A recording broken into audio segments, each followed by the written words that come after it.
দেখেন আমার বন্ধু মাছ ধরার জন্য নামছে। এখানে অনেক বড় বড় বাইক মাছ আছে, টাকি মাছ আছে, মেলা ধরনের মাছ আছে। তা সে মাছ ধরছে, আপনারা দেখেন তার হাত থেকে বড় একটা বাইক মাছ ছুটে গেছে। মাছ একটা ছুটে গেছে তার হাতের থেকে, বড় মাছ ছুটে গেছে।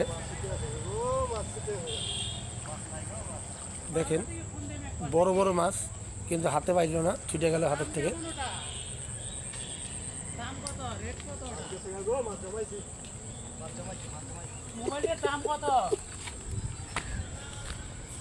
দেখেন আমার ফ্রেন্ড মাছ ধরার জন্য নামছে।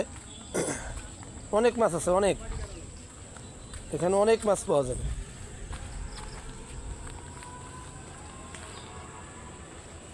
আপনারা তার জন্য দোয়া করবেন, সে যাতে বড় বড় মাছ তুলতে পারে।